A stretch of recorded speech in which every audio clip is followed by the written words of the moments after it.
This is a large industrial furnace that's used for melting steel. Like all furnaces, it needs a source of heat. Here, the heat is produced electrically. It all happens when these two carbon rods get closer to the surface of the metal.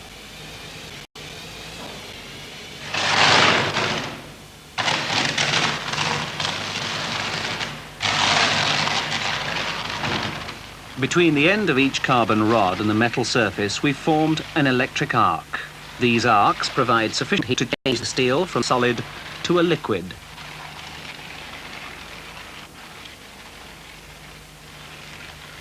Here's a more familiar use for an electric arc as a source of heat: manual metal arc welding. In this process, the heat is needed to melt the edges of the metal we're joining together.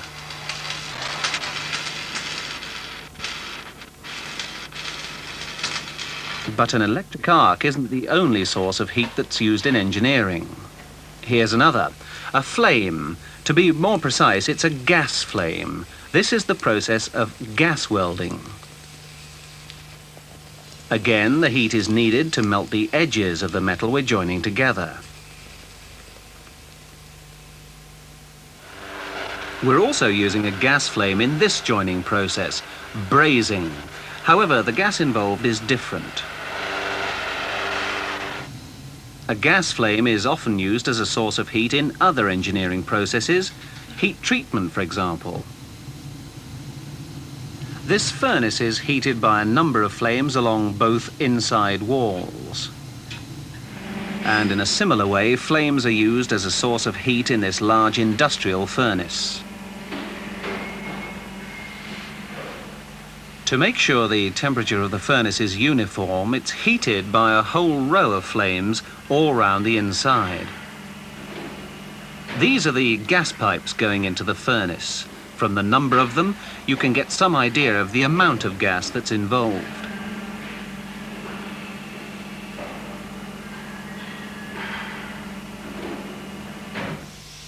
Here's another process where a flame is used to provide a source of heat. It's known as flame cutting. In this process, the heat is not sufficient to melt the metal being cut.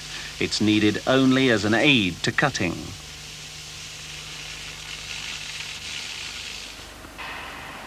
A flame is the source of heat in a blacksmith's forge. He can use the flame to heat components to a very high temperature. In this case, to white heat. What he's doing here is forge welding. In the case of an electric soldering iron, the source of heat is quite different. It's produced in the same way as in an electric fire, as a result of electrical resistance. If we look inside this soldering iron, we find two small heating elements. Pass a current through them, and they get hot. Here's another process where heat is produced as a result of electrical resistance. It's a form of resistance welding known as spot welding. This gives us three main sources of heat: a flame, an electric arc, and an electric resistance.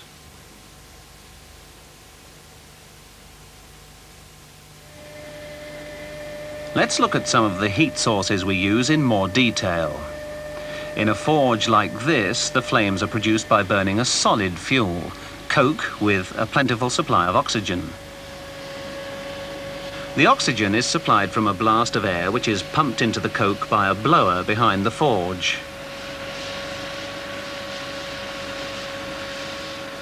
Now, the temperature of the fire is controlled by the volume of air blown through it. This can be adjusted by a damper. With the damper out, the volume of air is increased. This has the effect of increasing the temperature.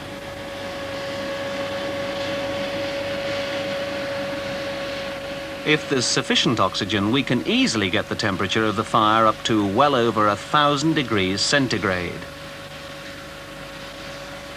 From a solid fuel to a gaseous one, natural gas or town gas. Here, the fuel is burnt with oxygen from air supplied by a compressor. The gas and air must be mixed together in the correct proportions in order to achieve efficient combustion. We often use a natural gas and compressed air flame for brazing.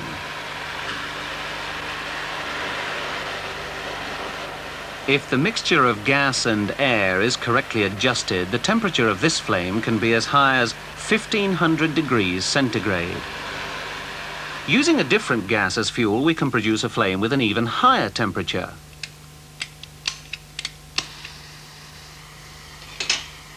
Here we're mixing together pure oxygen supplied from a cylinder with a gaseous fuel called acetylene.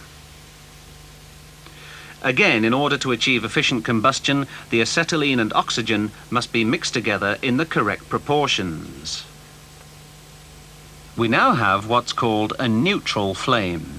This is the type of flame that's normally used for welding low-carbon steel. The temperature of an oxyacetylene flame is over 3000 degrees centigrade. The heat that's needed in flame cutting can be produced by burning any one of several different gases. Here the fuel is propane. It's burnt with pure oxygen which comes out of a cylinder. The flame is carefully adjusted until there's a series of short, blue, luminous cones. That's the heat source. To cut the metal, we use a high-pressure jet of oxygen. You can just see it in the middle. This oxygen is supplied from a separate cylinder. Now, in this process of cutting metal, the steel being cut doesn't melt. It's removed by chemical action. The chemical action is brought about first by heating the metal to a bright red heat.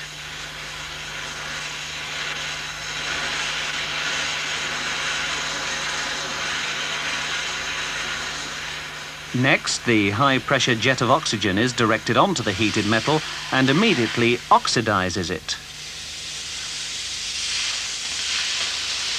The oxide formed has a much lower melting point than the steel being cut. The temperature of this heating flame is sufficient to melt the oxide, which is then blown away by the jet of oxygen.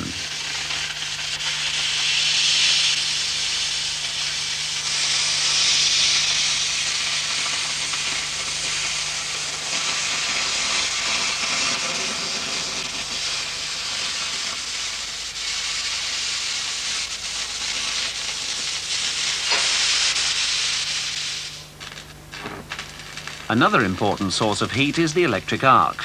In the case of manual metal arc welding, the arc is established between a specially coated electrode and the workpiece. We can see how the arc is formed in this diagram. We'll connect the workpiece to one side of a suitable power supply, the electrode to the other. Now, if we touch the workpiece with the electrode, we complete the circuit. If we now try to break the circuit, the metal of the contacts vaporizes and an arc results. This is what an electric arc looks like in slow motion. The temperature of the arc is between 4,000 and 5,000 degrees centigrade. This is sufficient to melt both the metal of the job and the end of the electrode. One great advantage of using an electric arc as a source of heat is that it produces a lot of heat in a very small area. This coil of wire will offer a high resistance to the flow of an electric current.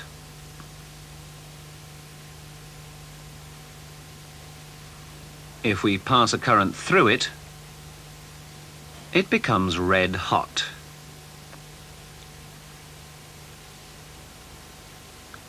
If we disconnect it, it cools down. The heating effect of an electric current is used for many heating applications. This furnace is heated by passing an electric current through a number of high-resistance coils all round the inside.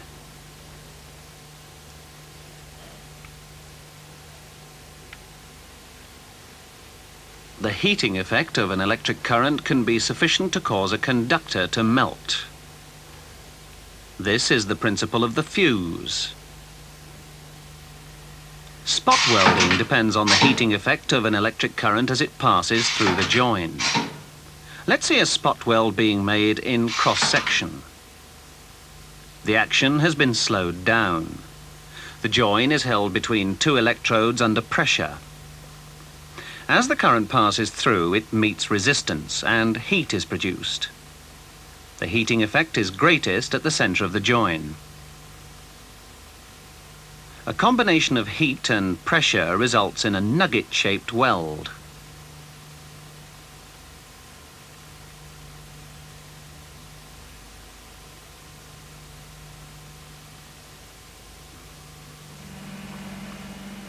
In many engineering processes where heat is involved, it's necessary to have some means of measuring temperature. For example, in this process of heat treating, it's essential to know the temperature of the components in the furnace.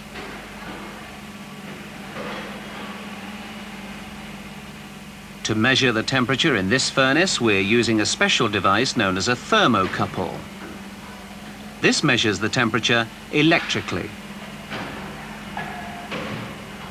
The reading is recorded on a suitable meter kept well away from the furnace. Let's find out how a thermocouple works. Here we're joining together two wires, each made of a different material. In this case, one is constant tan and the other copper. The other end of each wire is connected to a sensitive meter. Now let's see what happens if we heat up the junction. If we look at the meter, we see the heat is causing a small electric current to flow in the circuit. The higher the temperature, the greater the current. Here's a small industrial thermocouple. Inside this protective cover are the two wires. At this end, the cover has been broken. Here, the two wires join. If we heat the junction, the temperature is recorded on a similar meter, this time calibrated in degrees centigrade. The particular metals used to make a thermocouple depend on the temperature you want to measure.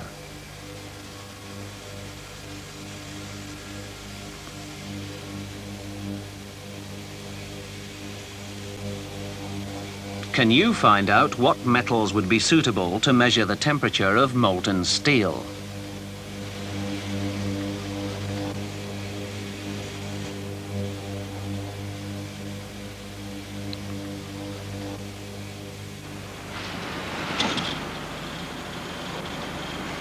Here's another process where temperature is important: hot forging. It would be difficult to use a thermocouple here. However, in this case, the temperature can be measured by another device known as an optical pyrometer. It looks rather like a telescope, and this is what he sees when he looks through it. The small disc in the middle is the color of the component. Running through the disc is a piece of wire, which can be heated by an electric current controlled by this knob.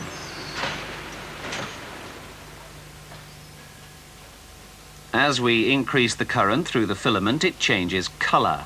The object is to make the wire the same color as the component. This will have the effect of making the wire disappear. Well, almost.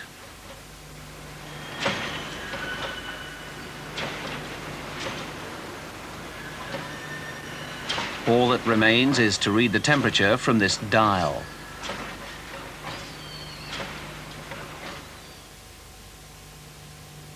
Another method of measuring temperature is to use heat-sensitive crayons like these. These crayons change color when heated to a specified temperature. This one, for example, will change from blue to white when the temperature reaches 600 degrees centigrade. Let's try it.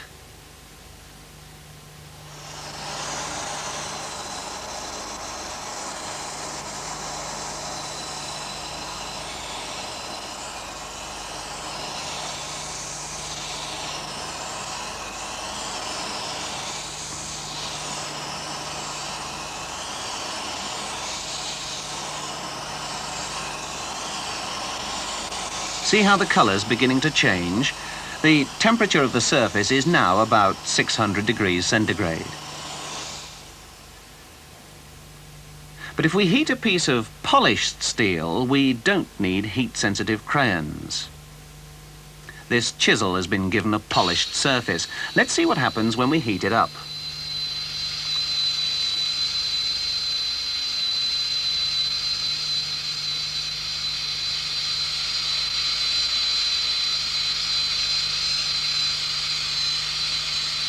There's a band of different colours moving down over the surface of the metal. We can use these colours to estimate the temperature of the material. Here we're tempering. The right temperature is reached when the tip of the chisel turns blue. There, now it's quenched. If we look at the chisel now, we find the colours have been trapped in the surface of the metal.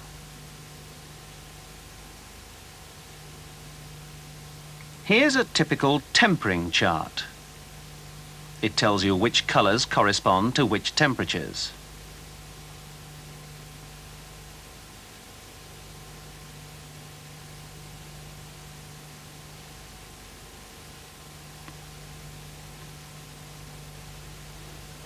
This is a fusible cone. It's made from a special material which will cause the cone to collapse when it reaches a specified temperature. By varying the constituents, we can produce a series of cones which will collapse at different temperatures, in this case in steps of 5 degrees centigrade. We can use these cones to check the accuracy of other devices employed to measure temperature. For example, the thermocouple in this furnace. In the case of these 3 cones, the one in the middle is designed to collapse at 800 degrees centigrade. The other 2, 5 degrees above and below that temperature. At the moment, the temperature as measured by the thermocouple is just above 600 degrees centigrade. Let's raise it.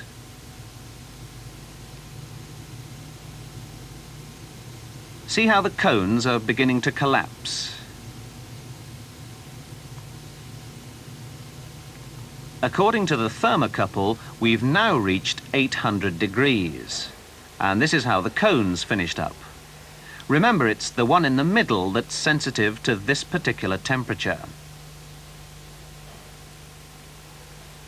Can you find out if it's collapsed by the right amount?